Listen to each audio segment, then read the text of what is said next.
Hi folks, Wooden Boat Dan here. Just wanted to give you a heads up. The podcast you're about to listen to was recorded several years ago, so some of the phone numbers, email addresses, website links, and time-sensitive information are no longer valid. Please keep that in mind as you listen. If you'd like to contact me, my email address is woodenboatdan@gmail.com. Thank you and enjoy the podcast. Welcome to Hooked on Wooden Boats weekly podcast episode number 158, as in 158.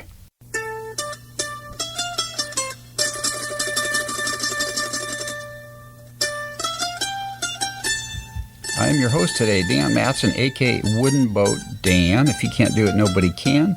This is the world's first podcast, and as far as I know, it's still the only podcast. It's fully 110% dedicated to celebrating the art, craft, history, tradition, and romance of wooden vessels of all sizes and shapes and colors and varnishes and species of wood and open boats and closed boats and canoes and kayaks, whatever it is. If it's made out of wood, we talk about it here on this very first podcast dedicated to the subject. That was kind of a long sentence. That might be called a run-on sentence if I was taking an English class, which I'm not, thank you. English is one of those subjects that was kind of interesting in college, but I had a hard time really kind of piecing some of it together. Kind of like when I took chemistry. That just didn't click with my brain. But when I took woodshop in high school, it's like, wow, the lights went off or on. Which one is it? I think they went on. I go, I could do this. This is kind of fun. I can make something with my hands. And here we are today, years later, folks, with the Hooked on Wooden Boats podcast. In case you're tuning in for the first time, I started this podcast in 2011 because of my love for podcasting as a listener and wanting to give back to other folks, and my love for wooden boats, building them and using them and talking to people about them. And so here we are on episode 158, so that's pretty cool. I've published the podcast, let's see, how would I say this? It is a weekly podcast. However, in 2014, earlier in the year, I went to a bi-weekly format because life got kind of busy. Went back to weekly in the fall, and I have been doing it that way ever since, and that's my plan for the near future. I'll give you my quick shop update, which may not sound a lot different than last week, other than, and I may have mentioned this last week, I did finish repairing and putting together a table saw that was given to me, a Grizzly, I think it's 1 horsepower, 10-inch table saw, contractor's model, and my friend gave it to me. It had a brand new fence that he had not yet installed, the Shop Fox, I think it's called. It's a nice fence. I got it installed. The fence itself is like 40 inches long or 36 inches long. So I've got that all set up. The only other thing I need for the saw, though, is I'd like to put it on a platform with wheels that I can either lock the wheels or somehow secure it when I'm using the saw, because I've got to, in my little 2-car garage, I've got to be able to move the saw off to the side to work on my boat when I'm not using it, and then I want to be able to move it back quickly and use it, so it's kind of hard sliding it around on the concrete floor. It's a little bit heavy. So I'd like to get that going. I did get all the stuff out of the Scamp that I'd put in there. It was kind of had been my storage locker for the last year. Had some boat parts in there for the Scamp, and then other miscellaneous wood and supplies and junk like that. So I've got that all taken out. And now my garage is really full again. I had it really well organized, and now it's just feeling really cramped. So I'm trying to get creative and figure out how to kind of keep stuff out of the way. My first step on the boat, though, is going to be to open up the access holes, or ports you might call them, in the bulkheads in the boat. So in the lazarette area, for instance, I like the word lazarette. That's a cool word. A lot of people don't know what that means. But anyway, in the lazarette area, which is basically the seating area in the cockpit of the boat, There's bulkheads, vertical bulkheads there that have holes in them so you can open the lazarette and access. Well, in the earlier scamps, those holes were smaller. And the later kits that were cut, the holes were bigger for better access, and the boat's still plenty strong. I mean, the bulkheads are still plenty strong for the boat. So that's going to be my first duty of order. Duty of order doesn't sound right. Anyway, that's going to be my first thing to do on the boat is open those up. There's like 1, 2, 3 bulkheads on each side, and then forward the number 2 bulkhead, I believe it is, that's got 2 kind of triangular shapes. I'm going to open that up into one bigger shape so that has better access. So when I actually do start doing that, which I'm going to try to do that this weekend, I'm just going to do it. I'm not going to worry. I got to get over my garage, getting it perfectly organized, and just start working on the boat, just get something going. I'm going to get in there with my saber saw and start cutting those things out. And that'll make me feel like I'm working on the boat. I got to get rolling on this thing. I really want to get out on the water. And there's a lot of work to do, folks. The boat's 80 hours. There's been 80 hours spent on the boat, and there's probably another 150 or 200 hours to go. And right now I have a contract accounting arrangement, contract, employment, whatever you call it, working for a company, most likely 4 days a week, might be a little less than that. So I've got to use my time wisely. But you know what I find sometimes is the busier I get, the better I am with my time. Like if I have certain things that I have to do, I can make time for other things. It just kind of works out that way. So anyway, I hope you're having a great summer. And I would like to mention, it's not summer. What am I talking about? A great spring. It's not even spring. It's winter here in the Northwest. So wherever you are, I hope you're having a good season of life and season of weather, and you're getting out on the water. I would like to mention that the sponsor for today's podcast is Duckworks Boat Building Supply. Duckworks is an online company, a small business that's located in Harper, Texas, and operated by Chuck and Sandra Lyon-Weber. They do an awesome job. If I had to guess how many different items they sell through their website, I would guess between 500 and 1,000. Chuck, if you're listening, you could correct me, but maybe it's more than 1,000. It's a lot of stuff, folks. Everything from screws to hardware for your boat, to epoxy for your boat, to sails, to plans, all kinds of supplies. They've got really good prices, excellent customer service. And if you want to help a small business and work with some great people, check them out, Chuck and Sandra at Duckworks Boat Building Supply. Easiest way to get to their website is go to hookedonwoodenboats.com/duck, D-U-C-K. I would encourage you to do that and let me know how it went for you. I'm sure it'll go great, but I'd love to hear back from you that you ordered some stuff and it was really great and you got 2 new friends, so go for it. If you'd like to subscribe to my almost weekly newsletter, you can go to hookedonwoodenboats.com/subscribe. Give me your first and last name and email address, and you're good to go. I send the newsletter out about every 4 to 6 weeks on average. Kind of tell you what's going on with me, give you a few things in the wooden boat world that are going on. And it's a way for me to connect and have some fun, show some pictures. Maybe I attach or give you a link to a video that's kind of cool. In fact, that's one I've got to get a video link up there, because I just saw a really cool video about a traditional Norwegian boat builder in Northern Ireland. He's north of the Arctic Circle, 120 miles. And he's building some really cool traditional lapstrake or clinker boats. So I might put that in my next newsletter. So check that out if you get a chance. Today's featured segment is an interview with Rod Tait of Orca Canoes and Kayaks. Rod is in Coquitlam, British Columbia, which is near Vancouver, I believe. And I hooked up with Rod via email after seeing him on the web and some of the cool stuff he's doing. And check out his website, orcaboats.ca. And that's ORCA boats.ca for Canada. Got some awesome stuff there. Does a lot of wood strip boat building. And so I hooked up with Rod, and we had a great conversation, a little bit about his history with boats and what he's up to now and some things he's doing in his shop. In fact, we're going to roll that featured segment right now, so take it away, Rod.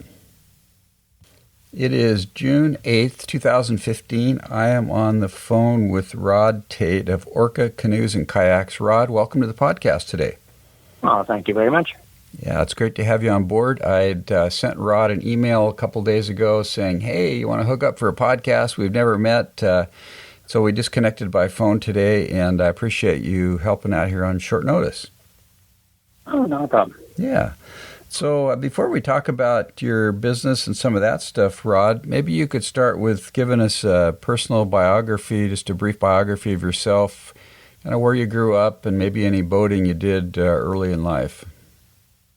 Sure. I was born and raised in the province of British Columbia here in Greater Vancouver, but at an early age, my parents decided to leave the city and move up the coast, and my parents bought a small fishing resort.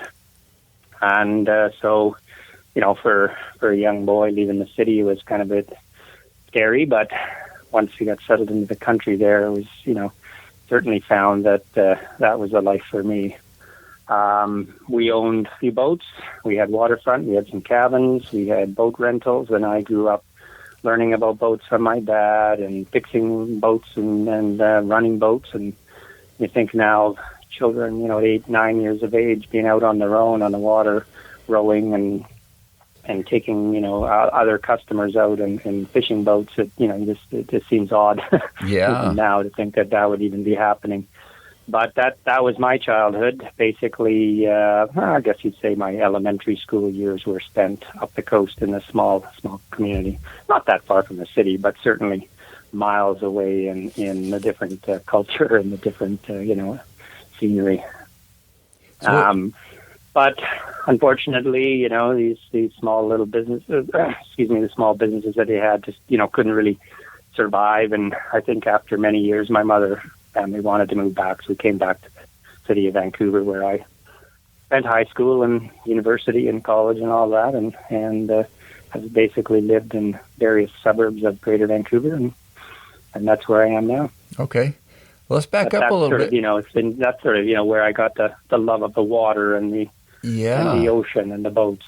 Let's talk about the fishing resort. That's very intriguing. So give me some more details about that. What kind of boats you were using, and were you salmon fishing, and what was all that like? Yeah, it's a small community. I think it was the community was certainly established, a long time ago as a fishing village. There was commercial fishermen there, but over the time, more and more people, city people, would move in and buy property, and almost as a retirement community. And I think that's sort of what kind of killed the fishing industry and local tourism industry was, just people buying up the waterfront. But yeah, certainly kids in my school, their parents were fishermen, and they were out. It was mostly salmon fishing was the sport fishery, of course. And, throughout the summer, that's what a lot of the community was income was based on, I imagine. We had a few boats. I think they were simple little, they were all wood, as I recall.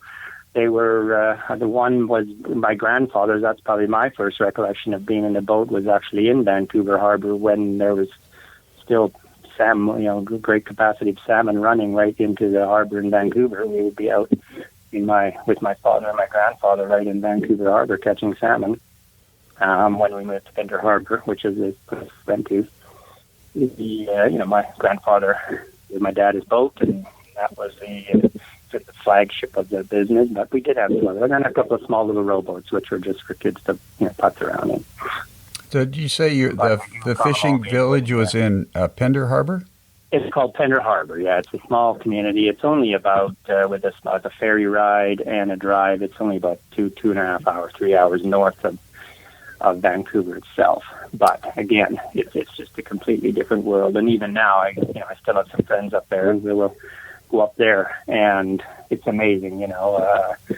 Getting off the ferry on the other side, I feel like I'm 9 years old again. I just feel like I'm right at home. Yeah. I've been to I was to Pender Harbor in the late 60s or early 70s on a boat with my parents. That's when, let's see, 70s, 60s, early 60s through the mid-60s we would have been there. Okay. And our property wasn't, our resort wasn't the larger. Unfortunately, my parents bought it, but unfortunately it didn't have deep water. And for, I think, the businesses to really survive, you needed deep water for moorage. So there would be a lot of moorage. People would be coming in overnight and just paying for overnight moorage or whatever. But we were deep in the harbor where it wasn't as deep, not as deep a channel to get larger boats in. So it's quite limited in that sense that as far as an income. Yeah. So did you do any boat building or repair during that time, Rod? Only helping my dad. We were all responsible for helping out on that resort all summer long. And I can only remember doing minor repairs, i.e. pulling the boats out at the end of season, rolling them over, cleaning, washing them, and then painting them in the spring, getting ready with, new bottom paint on these things. But I don't recall any major repairs at that time. But of course, my job was just to clean the boats at the end of the day and fill the gas tanks up, because we rented these boats to customers who frequented the resort. Yeah. So just was always something to do.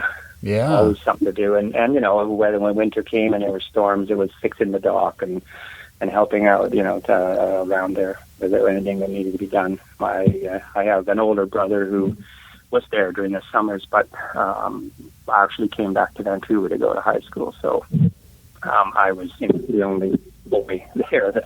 But we all had work. We all had work to do. Mm-hmm. Okay. Very cool. And were these mainly small skiffs with outboards? Is that what they were? Yeah, just small skiffs with outboards. They're no more than maybe 14 to 16 feet long. Yeah, that's all they were. They were just day boats. They would just go out for the day.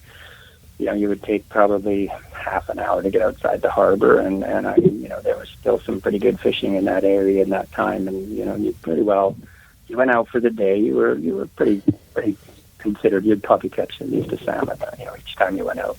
Yeah. But they would return at night. No, we had no large boats. Right. So between the time you got out of college and started Orca Canoes and Kayaks, what were you doing then?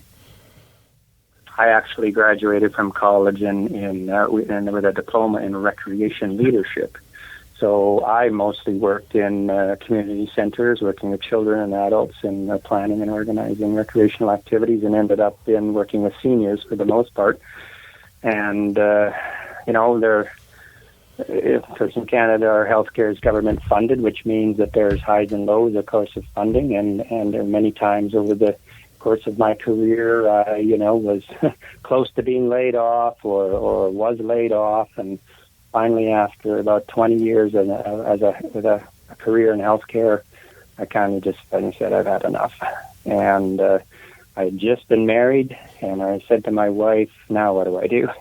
And she says, well, what would you really like to do? And I said, I've always been putzing around with my, building wooden canoes and kayaks. I just want to build some boats. She said, well, why don't you do that? Wow. What year was that? And that's how it started. That's how the hobby of just building a few boats for me and my buddies became, a part-time to full-time business. Yeah. So tell me about some of the boats you built before you started your business. Well, the first boat we built was I had a friend who came to me one day and said, I really want to build a canoe. And I said, well, then why don't you? And he said, because I don't have any space to do it, but I did. And so him and I, picked up he picked up an unfinished project of someone else's and brought it to my place, and away we went. We just, the internet was new. We're picking up information off the internet. There were a few books available at the time on the subject, and And him and I finished that boat for him, basically. And when that was done, I enjoyed it so much, kind of just started looking for something else to build for myself. What else can I do? So built another canoe, and then kind of, well, done that. So what's next? And this, of course, was a wood strip epoxy canoe, and so we kind of looked at the plans for other boats built in that same method. So these were strip plank boats, huh? Yeah, strip plank covered in fiberglass. So it's referred to as strip epoxy method of boat building. So it's sort of a simpler method of building for first timers or home builders, and which I was at the time, and so ended up picking up a set of plans for a kayak and built one, then built another, and and then friends wanted them and built a few more, and before I know it, I was sort of in business. I love that story, Rod. That's awesome. Yeah. Thank you. What year did you officially start the business in? I was just thinking about that the other day. I mean, officially I registered a company probably 17 years ago, I guess, but then officially incorporated the business in 16 years ago. So it's sort of a home-based proprietorship, but then incorporated the business, to make it an official and, register the name of the business, whatever. Mm-hmm. So It's been a while. I was just looking. I have a plaque here on my desk, that I see in my desk all the time. The first boat that I believe I built that I took to any boat show was 1999. So it's just quite a... Or sorry, let me just see here. I got that. 1999. Just a participant in the festival here in Vancouver. Which boat show was that, Rod? That's the Vancouver Wooden Boat Festival. It's organized by the Wooden Boat Society of Vancouver, and it's been around since 1985, I believe. Wow. It was the first year it was held, yeah. Is that held the same time of year every year? It's held pretty much the same time of year every year, the week before whatever Labor Day weekend comes in August of the summer. So yeah, it's held in downtown Vancouver, a great location, lots of tourism there. In that time of year, the weather here is almost guaranteed to be dry and warm, and it's a great little show. Lots of fun. I may have to put that on my calendar this year. I haven't been to that one. Yeah, I've been down. I've also participated in Port Townsend, which is one of the largest on the on the west coast here. But Vancouver's been around almost as long. We just haven't. I think part of the reason with the Vancouver Boat Festival not being as big is that there's space limitations in the inner harbor of Vancouver, but it's a lot of fun. I think most people that come there enjoy it, and it's held right downtown in downtown Vancouver on a touristy area called Granville Island Public Market, which is a world-renowned public market, similar to say Pike's Market in Seattle, kind of thing. But it's right downtown on the water, and it's free to the public, so there's no fee to entry because it's a public marketplace, and so it gets lots of traffic. Is it like on a Saturday, Sunday? It always runs from Thursday through Sunday, the weekend before Labor Day. So you would have Thursday, Friday, Saturday, and Sunday, from 10 till 4 officially, kind of thing. And there's boats in the water on the docks, and then there's small land displays of small craft and vendors, whatever related to boat building and wooden boats. Well, I'm definitely going to put that on my calendar. Yeah, it was primarily begun as a project. Someone came to, a few organizers came to some people interested in wooden boats in 1985 in preparation for the World's Fair, which was held here in Vancouver. We refer to as Expo 86. So as part of the 4 or 5 month World's Fair, which I believe the theme of that was transportation by land, by sea, by air. The organizers of the World's Fair presented and suggested why not a wooden boat festival, and that's basically how it started. So a committee was organized and a society was formed, just basically to organize the wooden boat festival for Expo 86. Mm-hmm. Okay. So, Rod, let's shift gears a little bit and talk about your business, Orca Canoes and Kayaks. Tell me about the boats you're building and method of construction and who's designing them and some of the gory details. The Orca Canoes and Kayaks primarily is building wood strip and epoxy kayaks. Seems to be the popular thing on the coast here, but I will be building any small craft that'll fit into my small shop. Generally, it's built in a wood strip and epoxy method.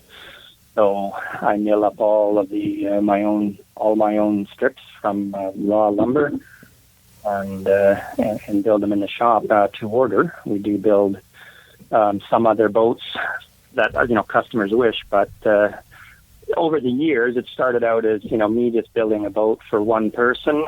And then being at the boat shows, people would say to me, well, do you sell the plans for these? And I'd say, well, no, I don't. These are not my plans, but, I could. And so I self-taught myself to computer and technology and read a lot about the boat design and decided to get into designing boats.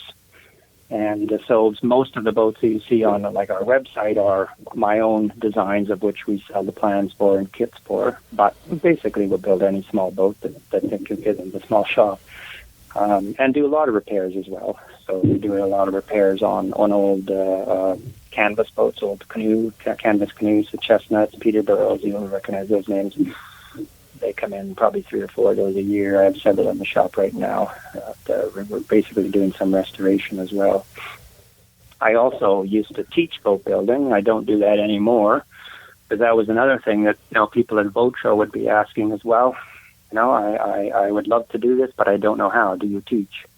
So I actually moved into a larger warehouse for 12 years or whatever, where I taught boat building in the shop, where customers could come and build their own boat under my direction in the shop. Over, course of 2 or 3 months, they would finish their own project.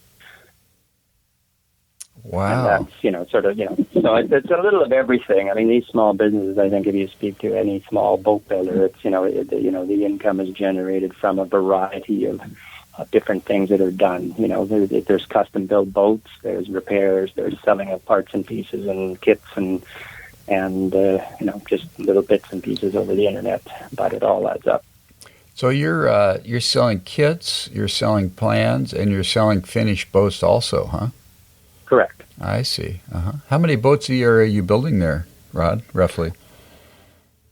Brand new boats, custom built, commissioned boats, on average, probably 2 to 4 a year, brand new boats a year. Mm-hmm. Yep. Okay. Wow. So tell me about some of your favorite designs. Well, I enjoy building kayaks.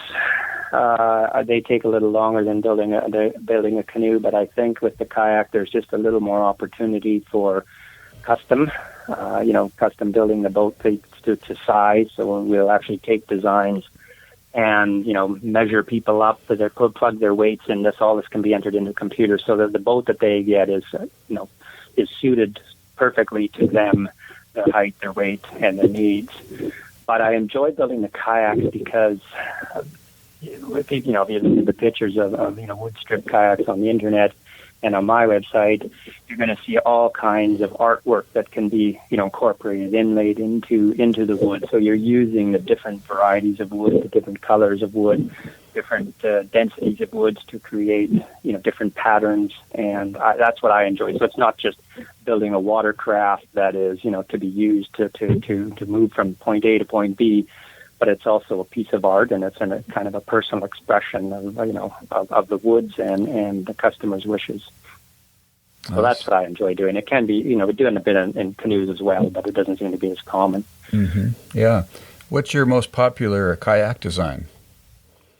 Right now, my most popular kayak design is called Kiska. All of the kayaks names that we are using in the business are named after orcas, or killer whales, that have been held or are still held in captivity in aquariums and sea worlds around the world, mostly from local here. So from our local aquarium, we do not keep any more crustaceans in captivity in our aquarium. That was voted out by the Parks Board some years ago, but in memory of those animals, that's what all of our kayak designs are named after. So Kiska is not one that was kept in captivity in Vancouver here area, but it was in some other aquarium around the world. And so that's where we picked the names from. And it's a relatively based on a traditional Greenland style of boat, so very sleek, very low profile, low back deck, not as high volume as what we would consider to be a touring kayak, but a lot of fun, a lot of performance out of that boat. And that's probably, if you like to roll, that's probably a good one to do it with, huh?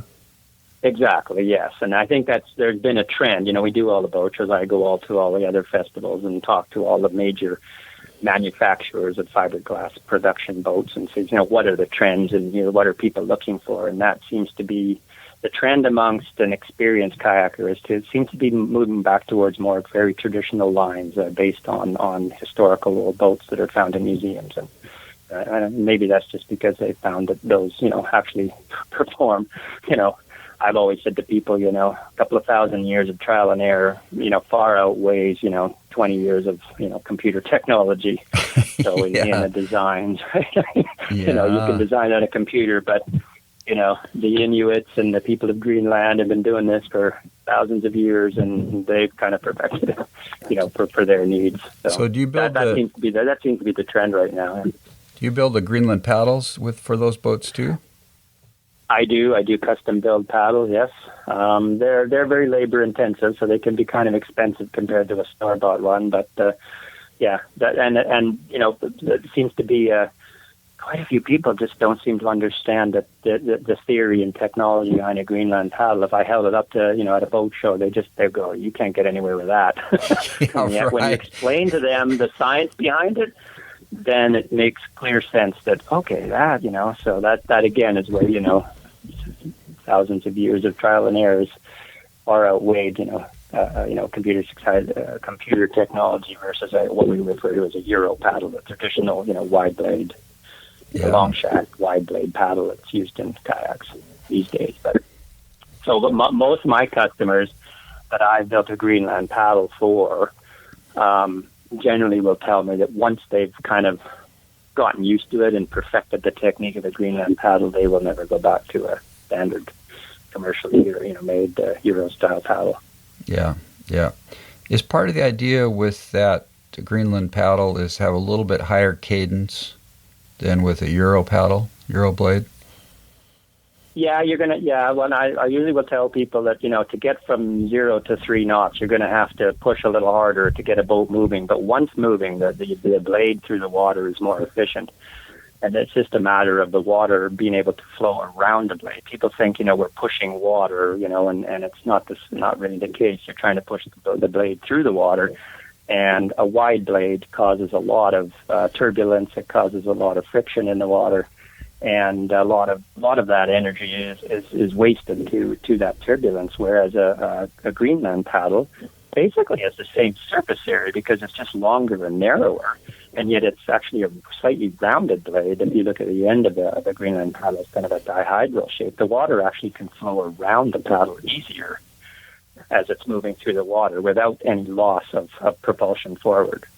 I see, yeah. So do you get out and do some paddling yourself, Rod?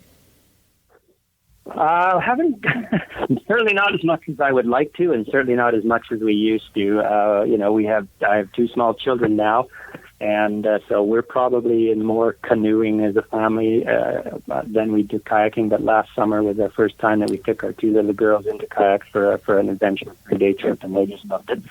And my daughter just recently built her own little skin-on-frame kayak, which was a simple project for kids to do under supervision. And so, yeah, I think as they get a little older and they can get into their own boats and paddle, definitely we'll have all of us in our own boats getting back on the water. But, never seem to have enough time to be out as much as you would like to. So you guys... We certainly traveled. My wife and I certainly traveled quite a bit of the coast here, multi-day trips, all over the place prior to children. Yeah, okay. And so you've done a few skin-on-frame boats too, huh? I've done a few. It's not really. I mean, I admire just the simple technology that goes into building these things. But it's not really something that I traditionally build for customers because it is a simple project that people can build themselves. It's probably the simplest for anyone to take up and build on their own. It'll take them less time, less cost of materials, and it's all, for the most part, locally available, and they can put it together quite quickly. So, and they're lighter. But yeah, it's not. I kind of started doing a few of them. There was a builder here in our city who was teaching and had quite a business. Has actually wrote a book on the technique. And then after about 20 years of him being in the business, he just kind of felt he had enough. He taught enough people how to build and built enough that he wanted to move on to something else. And when he packed up his business, people just started coming to me and asking me, could I help them? Could I teach them? And so, I said, well, yeah, sure we can. But it's not my specialty. It's not my greater interest. Was that Morris who had that shop? Yeah, that's Robert Morris. Prairie Creek. And he's still around the city. He's still, probably if you could find him and ask him to build you a boat, he would. Yeah. But he's moved on to another career. Yeah, I've got his book and a book by Chris Cunningham about building skin-on frame boats, and I actually built one myself a few years ago, which is a whole different story. Well, I have a signed copy of Robert Morris's book. Oh, you do? Which apparently, if you look on the internet these days and look for one, they're going for quite the price because the book is out of print. But I will not be selling mine. But seriously? Books are out of print. There, people are asking for 4, 5, 6 times the face value of the book. But no, I'm not selling mine. But, wow, I didn't know that. Just kind of one of those things. Yeah, you just think and it is such a great book. He's done a fantastic job in the variety of information that's in there. It's unfortunate, that the publishers just don't see fit to continue publishing it because I think there's certainly a demand out there, and I think even the demand has probably even grown over the years of more people wanting to build their own boat. Right. Yeah, I wonder what it would take to start publishing that book again if somebody else wanted to do it. I wonder what that would look like. I don't know. Yeah, well, I don't know whether, self-publishing and these types of things. I don't know who owns the rights. My guess would be that the publisher owns the rights to the book, and if they wish not to publish it anymore, that's their right. And unfortunately, Robert, has no say in that matter. Yeah. Unless he can buy back the rights and self-publish it. But it's unfortunate because I think there are few, only a few, well-written books and ones you've mentioned that, really clearly describe for the novice home builder to take up that book and build themselves a boat. Right. And I think, if I remember right, in Morris's book, he really came at it from the original perspective of how and why they were built the way they were and how you measured everything and, what size you built the boat and all that stuff. Right. Anthropomorphic. Yeah, he's actually, Robert, along with an associate of his who has moved on to another city still doing some boat building, actually used to go up to the small communities in northern Canada and reteach the elders and the local communities how to build their own boats because of the lost art. So he'd done quite a bit of studying, in small communities, learning himself of all the different methods used by there are different methods in skin-on-frame construction from one community that might have been 100 miles from another community, and those two communities never met, So so he quite a bit of studying. And I think there's other books since then that have been written on the subject of just studying these old books and why were they built that way. There had to be some reason as to why they chose one method over another or one shape of a boat over another for a different purpose for the community, for the area that they were using them in. Yeah, right. So, Rob, maybe you could give us the contact information for your company in case somebody listening would be interested in talking to you about a boat.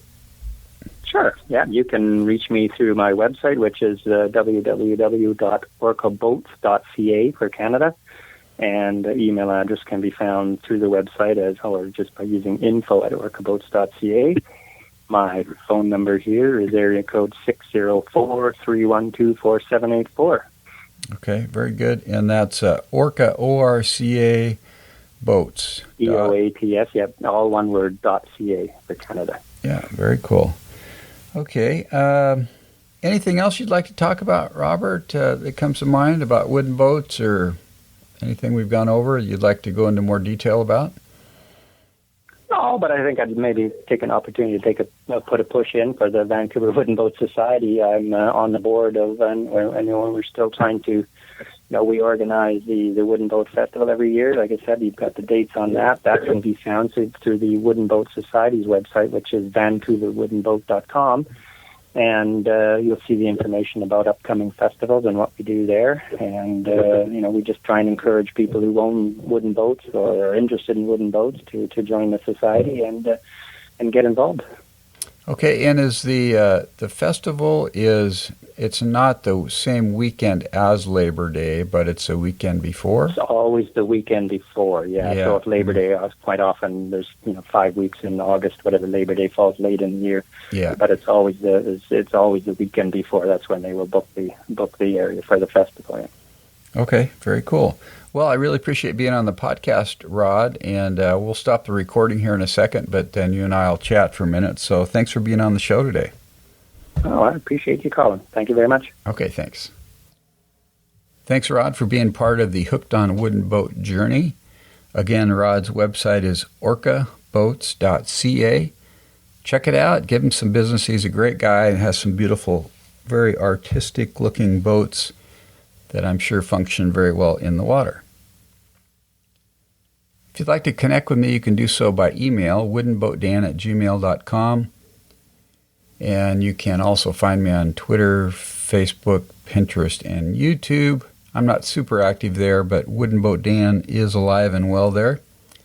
So check that out if you get a chance. I've got quite a few videos. I don't know how many I've got, maybe 15 or 20 videos on YouTube. So that's kind of fun. I've actually had over 6,000 views of my video on making epoxy fillets, which that's kind of cool. It's been up there a little bit over a year, so I'm getting some traction there. If you'd like to help support the podcast, it does cost money to do this, and you make purchases from Amazon. Next time you're going to make a purchase, go to hookedonwoodenboats.com/Amazon. That'll take you to their website. Make your purchase within 24 hours. Everything will cost you the same as it always would, and I get paid a small commission on that, and I would very much appreciate that. I think that's all for today, folks. If you're not in the wooden boat game, you need to get in, and hopefully these podcasts are pulling you in.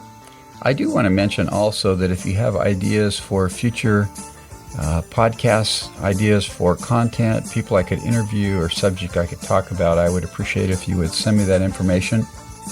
You can email it to me, woodenboatdan@gmail.com. Thanks for tuning in today, folks. Great to have you with me. Wooden Boat Dan over and out. We'll talk again next week.